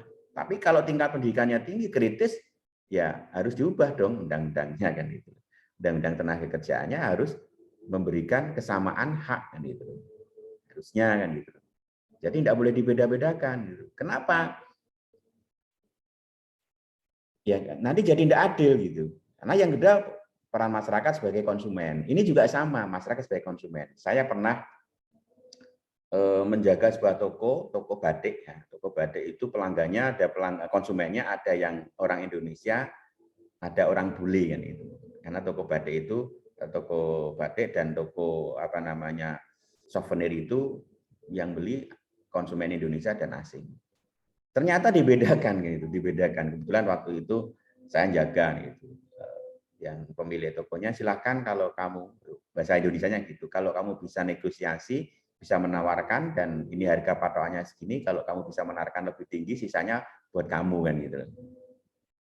Tapi yang punya sudah memberikan apa namanya mandat untuk itu sehingga Pak ada yang disebut dengan diskriminasi harga. Di harga berbeda untuk konsumen dalam negeri dan konsumen luar negeri. Nanti akan saya contohkan di masyarakat yang lain. Itu. Nah, waktu itu ternyata bulenya itu turisnya itu sudah lama tinggal di Indonesia yang saya nggak tahu itu. Ketika saya tawarkan harganya 2 kali lipat itu marah. Itu marah. Marahnya adalah kok ini harganya kok diskriminasi sih dengan masyarakat Indonesia gitu. Saya nggak terima kan itu. Akhirnya Pak waktu itu beli antara 5 atau 6 sampai 10 kilo ya. Itu akhirnya enggak bayar gitu. Mau dibawa pergi itu. Ya, yang punya toko ya enggak berani apa-apa karena ya merasa bersalah juga karena membuat diskriminasi harga. Itu dari contoh yang saya alami. Contoh yang berikutnya Indonesia sebagai konsumen, yang orang Indonesia itu juga dibuat diskriminasi juga. Kalau teman-teman sebagai wisatawan belanja di daerah tertentu, itu harganya berbeda dibanding kalau teman-teman itu beli sebagai masyarakat setempat. Jadi kalau wisatawan misalnya harganya 20.000. Kalau masyarakat setempat harganya 15.000, ada selisih 5.000. Nah, saya punya trik gimana kalau mau belanja. Nah, akhirnya saya menggunakan bahasa Jawa, misalnya di Jogja ya bahasa Jawa. Yang kedua, masuk tokonya kadang-kadang helmnya nggak dilepas kan itu. Helmnya nggak dilepas. Oh, ini berarti masyarakat Jogja nih. Nah, itu artinya wah, ngerti kalau orang Jogja tonggo dewe kan gitu. Oh, harganya segini kan gitu. Kalau kita gengsi itu pakai helm terlepas terus malah pakai baju yang rapi, wah dikira wisatawan itu harganya dinaikkan. Nah, ini perilaku konsumen. Sebagai konsumen kita harus pinter kan gitu. Nah, kalau kita sebagai konsumen tidak pinter nanti diapusi gitu. Nah, makanya apa? Ini saya contohkan kenapa? Kita sebagai konsumen itu belum pinter kan gitu. Belum pinter. Kita itu lebih senang bayar mahal dibandingkan bayar murah. Betul. Senang bayar mahal dibandingkan bayar murah. Loh, kita kapan akan menjadi punya akumulasi kapital kalau kita boros kan gitu. Kalau kita boros kan gitu. Akumulasi kapital itu kalau menurut teori akuntansi ketika kita bisa menghemat biaya pengeluaran sehingga dia akan meningkatkan laba kan gitu ya. Nah, dengan laba yang meningkat itu akan terjadi akumulasi kapital gitu. Atau kalau kita punya pendapatan bisa nabung terus itu ada akumulasi kapital. Loh, kalau kita punya pendapatan hanya untuk belanja tidak bisa nabung, gimana akumulasi kapital itu akan terbentuk ini itu. Dan inilah perilaku orang Indonesia sebagai konsumen itu terlalu konsumtif gitu. Terlalu konsumtif gitu. Nah, ini saya kasihkan ini peran masyarakat sebagai konsumen itu saya ingin mengedukasi ketika kita jadi konsumen itu baiknya seperti apa sih? Atau idealnya seperti apa sih kan gitu. Teman-teman jangan malu kalau belanja ke mall itu membawa catatan, itu jangan malu kan itu. Itu upaya dalam perencanaan gitu. Terus jangan malu nulis harganya karena itu akan menjadi yang namanya rencana dalam anggaran, itu adalah namanya rencana dalam angka, itu adalah buat anggaran gitu. Jadi kalau pergi ke mall itu ditulis gitu. Belanja kurang itu boleh, tapi lebih enggak boleh kan gitu. Jadi dalam list belanja tadi teman-teman itu misalnya 100.000, kurang dari 100.000 itu boleh belanjanya. Tapi lebih dari 100.000 enggak boleh kan gitu. Maka bikin list tadi itu supaya perilaku kita sebagai konsumen itu hemat dan cermat gitu. Banyak orang yang tidak hemat dan cermat, tidak membawa tulisan, tidak membawa catatan, sehingga apa yang harusnya tidak dibeli menjadi dibeli kan itu. Harusnya tidak dikeluarkan itu dikeluarkan, maka pengeluarannya itu besar gitu. Sehingga tidak terjadi akumulasi kapital kan itu. Sehingga Pak tidak akan buat kemakmuran karena apa? Selalu kurang pendapatannya karena tidak buat perencanaan. Nah, kita itu tidak teredukasi terhadap hal-hal seperti ini. Saya tidak ingin mengajarkan teman-teman itu untuk pelit, tetapi untuk tertib, untuk hemat dan cermat. Belanjalah sesuatu yang Anda butuhkan, bukan belanjalah sesuatu yang Anda inginkan. Karena antara keinginan dan kebutuhan itu berbeda. Oke, saya tanya Mbak Nafisa. Baju itu kebutuhan atau keinginan? Kebutuhan, Pak. Kebutuhan. Oke. Kalau Mbak Nafisa itu baju itu kebutuhan, nah saya orang makan. Orang makan itu akan makan lagi, atau akan tanduk lagi dikala masih masih lapar ya, gitu ya. Ya, sekarang gini, baju Mbak Nafisa itu saya kira belum sobek udah beli baju lagi. Ya kan? Jangankan sobek, masih baru aja beli, tiap lebaran beli masih baru-baru. Belinya hanya satu, bisa dua, bisa tiga. Apalagi kerudung kan gitu. Besok sekarang pakai pink, besok pakai biru, nanti malam keluar lagi pakai lorek-lorek kan gitu. Iya kan? Terus Perempuan, Pak. yang laki-laki juga sama, nggak mungkin laki-laki ke kampus itu pakai bajunya itu terus kan itu, dicuci, habis cuci dikering, dipakai lagi, besok lagi. Nah, itu. Iya kan? Pakai baju aja teman-teman kan hari yang sama belum tentu warnanya sama kan, kecuali seragam kan. Sekarang sukanya pakai biru Mbak Nur ini ya. Besok belum tentu senang pakai biru di hari yang sama, di jam yang sama. Coba lihat aja besok di Zoom-nya itu pakai apa. Mungkin pakai warna oranye, tergantung suasana hatinya kan itu. Jadi kalau baju itu kebutuhan, kan mestinya tidak banyak yang dibeli. Dan tidak macam-macam kan itu. Anda kan, teman-teman kan punya baju renang misalnya. Kenapa beli baju renang? Nanti kalau kondangan beda lagi, ya kan? Kalau kondangan di Sunda punya baju untuk Sunda misalnya. Kalau kondangan di Temanggung Wonosobo punya baju sendiri kan itu misalnya. Di Jawa pakai sanggul, tapi kenapa kalau di Sunda pakai sanggul tapi sanggulnya beda kan itu. Ya kan? Sandalnya juga beda kan itu. Nanti pagi-pagi lari pakai kaos, pakai baju olahraga, pakai training. Kenapa enggak pakai apa namanya daster atau enggak pakai baju apa namanya baju muslim kan itu, kerudung sampai pakai misalnya penutup wajah kan itu. Beda. Mau ngaji beda bajunya gitu. Kenapa gitu? Kalau itu kebutuhan, enggak akan ada itu. Nah, yang lain itu untuk apa? Yang lainnya adalah untuk keinginan. Nah, pertanyaannya lebih mendasarkan pada keinginan atau kebutuhan kita beli baju itu? Kebutuhan, Pak. Enggak. Kalau kebutuhan cukup 2-3 setel. Tapi satu losen ya di rumah itu. Dan warnanya enggak sama ya. Lebih ke keinginan sih. Jadi padahal keinginan itu definisinya adalah kebutuhan yang tidak harus dipenuhi kan itu. Kebutuhan itu sesuatu yang harus terpenuhi, mau tidak mau harus terpenuhi. Pakai baju itu harus. Tapi kan tidak harus warna merah. Warna biru juga boleh kayak Mbak Nur ini, atau warna pink kayak Mbak Nafisa. Atau mungkin kotak-kotak kayak apa namanya skak itu ya, catur itu kalau motif catur boleh aja kan, tidak ada yang larang kan gitu. Kenapa ada itu? Itulah keinginan. Pertanyaannya adalah apakah itu keinginan kan itu? Keinginan adalah kebutuhan yang sudah disesuaikan dengan kebudayaan, dipengaruhi oleh kebudayaan.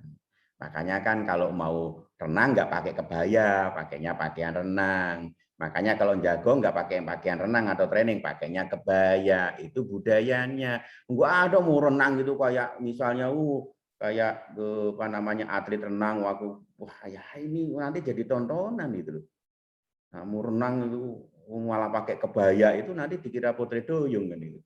Nah, ini tidak bisa. Nah, sebagai konsumen masyarakat Indonesia itu masih mengedepankan keinginan, bukan kebutuhan. Ini yang bikin boros. Yang bikin boros itu.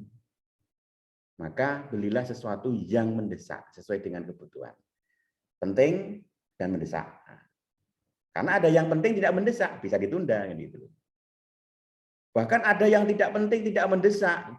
Untuk apa? Jaga-jaga kan itu. Nah, jaga-jaga. Sampai rusak nggak terpakai, kan rugi kan itu. Jaga-jaga. Ya, sewajarnya aja lah ini itu. Baju itu lebih banyak jaga-jaganya itu. Lebih banyak untuk memenuhi keinginannya gitu. Dibandingkan untuk kebutuhan. Nah, sekarang pertanyaannya, kalau ada istilah sandang, papan, pangan, mana yang paling prioritas?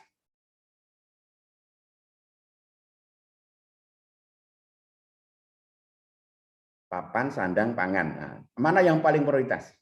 Pangan, Pak. Pangan. Oke, Mas Guntur menjawab pangan. Oke, yang lainnya? Pangan, Pak. Pangan. Mbak Nafisa ya? Ya. Siapa yang jawab pangan? Saya, Pak. Oke, Mbak Ratna. Mbak Ratna pilih pangan, Mas Guntur pilih pangan. Yang lainnya pilih apa?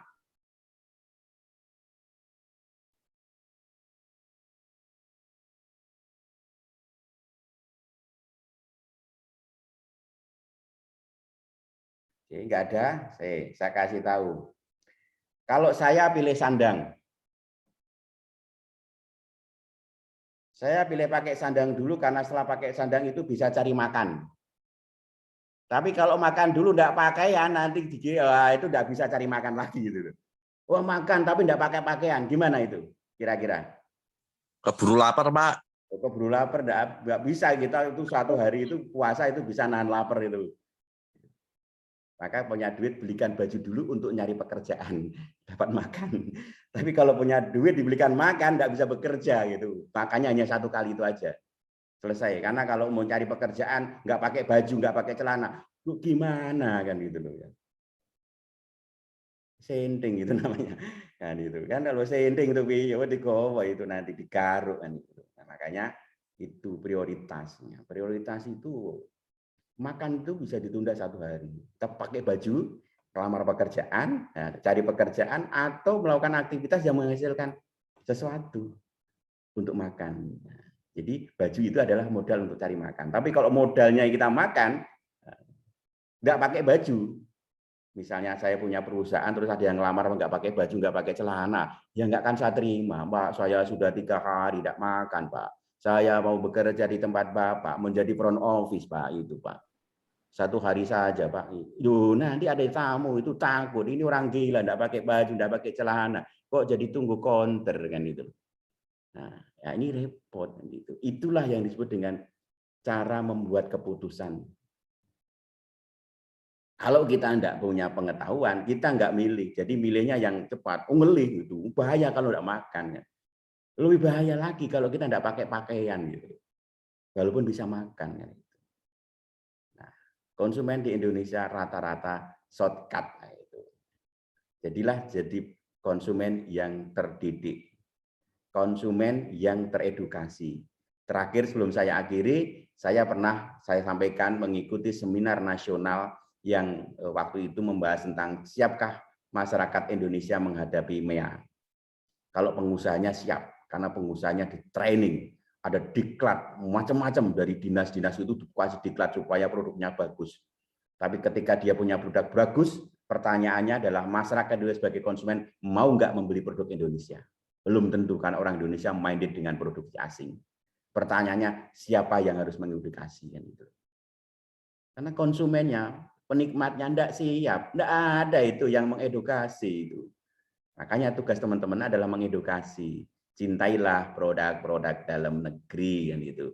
Baru kita akan bisa bermain dan bersaing dengan produk luar negeri. Karena apa? Kita meyakini 250 juta itu menjadi sasaran pasar luar negeri, kita menjadi konsumen. Padahal kita punya produk sendiri. Nah, kalau orang Indonesia membeli produk orang lain, pertanyaannya siapa yang membeli produk kita? Tidak ada gitu loh. Maka jadilah konsumen yang baik. Jadilah konsumen yang terdidik. Jadilah konsumen yang hemat dan cermat. Itu ya teman-teman. Jadi belajar ekonomi Indonesia itu bisa belajar sebagai nanti ketika teman-teman menjadi konsumen saat ini, tetapi juga belajar bagaimana ketika nanti teman-teman itu menjadi produsen atau pengambil kebijakan supaya kebijakannya tidak salah kan gitu. Itu yang terpenting. Tidak hanya sekedar baca teori itu banyak, prakteknya yang penting. Harus bagaimana. Dan apa yang saya contohkan tadi adalah harus bagaimananya itu. Tapi tidak harus seperti itu. Ada modifikasi karena dipengaruhi oleh dimensi ruang dan waktu kan gitu loh. Perubahan dunia ini bergerak, perilaku manusia berubah, maka sesuaikan perilaku yang ada. Oh, orang ini begini, maka saya akan siasati dengan cara seperti ini. Itulah penerapan teori. Jadi tidak hanya menghafal teori, tapi bagaimana actionnya. Kita bisa dapat nilai A, tapi belum tentu kalau praktek itu jago. Prinsipnya adalah nabung itu lebih boleh, kurang jangan. Belanja itu kurang boleh, lebih jangan. Nah, supaya terjadi akumulasi kapital. Teorinya sederhana, prakteknya susah. Apakah Bapak mempraktekkan? Ya, saya mempraktekkan. Nah, itu. Karena kalau nggak mempraktekkan, ya saya nggak punya akumulasi kapital, gitu. Nggak punya tabungan kan itu. Nah, bukti punya tabungan itulah karena melakukan apa? Tindakan ekonomis hemat dan cermat. Belanja kurang boleh, lebih jangan. Nabung lebih boleh, kurang jangan. Nah, gitu. Barangkali itu yang bisa saya sampaikan. Monggo kalau ada yang mau didiskusikan sebelum saya akhiri.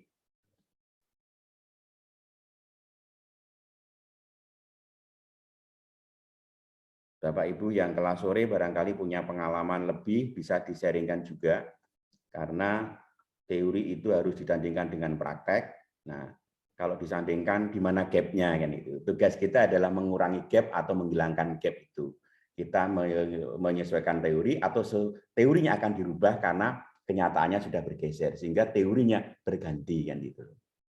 Maka jangan salah nanti kalau teori itu kita bicara tentang teori ekonomi banyak yang mati di Indonesia.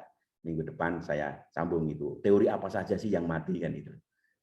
Banyak teori yang mati di Indonesia itu banyak. Teman-teman orang akuntansi itu dekat dengan bidang keuangan. Kalau bekerja di perbankan, itu menggunakan teori keuangan yang 5C itu.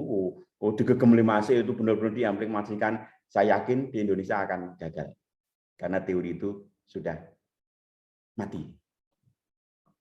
Matinya bagaimana, indikatornya seperti apa, minggu depan kita bisa bahas kalau teman-teman mau mendalami lebih jauh. Karena teman-teman kalau jadi pegawai bank nanti di bagian analisis kredit itu harus tahu 5C itu apa. Matinya di mana kan itu, kalahnya di mana. Itu harus tahu. Nah, karena saya pernah mendampingi lembaga keuangan, praktek di lapangan. Jadi saya tahu seperti ini gitu. Saya banyak ketemu bimbingan saya yang pengelola keuangan, ada yang kepala BRI unit, ada yang mantri, ada yang supervisor kan itu berkaitan dengan kredit. Nah, itu saya cross check kan. Ini teorinya seperti ini, praktek seperti apa. Saya di lapangan punya praktek seperti apa sih gap-nya. Nah, ini akan ketemu. Maka kita akan senang kalau apa? Kita bisa menghilangkan gap tadi. Nah, gap tadi ketidaksesuaian antara teori dan praktek. Gitu. Monggo teman-teman kalau ada, kalau tidak ada saya akhiri ya. Oke, Bapak dan Ibu barangkali bisa dibuka kameranya 1 menit saja supaya saya tidak sendirian kan itu. Kalau enggak, kalau ditutup itu kayak kesan sendirian, saya itu hanya dipandangi oleh foto. Nah, fotonya enggak berkedip-kedip gitu loh. Kalau fotonya berkedip nanti malah lari saya. Oke, terima kasih Bapak dan Ibu yang sudah membuka kameranya. Mudah-mudahan yang belum membuka itu karena faktor jaringan ya, bukan karena faktor takut dengan saya kan itu. Jangan Bapak takut dengan saya, kalau ketakutan itu akan menyebabkan kegagalan kan itu. Jadi jangan takut kan itu. Tapi jangan terlalu keberanian, kalau berani itu juga bisa menyebabkan kegagalan juga gitu. Jadilah orang yang moderat gitu. Nek wani ojo wedi-wedi, nek wedi ojo wani-wani kan itu. Saya bukan dukun, Pak, dikira pasapai Jawa-Jawa dikira dukun ini. Nek wedi ojo wani-wani. Nek wani ojo wedi-wedi. Nek salah ojo wani, nek wedi, nek salah ojo wani, nek bener ojo wedi. Oke, terima kasih Bapak dan Ibu atas segala perhatiannya. Karena tanpa perhatian Bapak dan Ibu, saya tidak ada artinya sama sekali.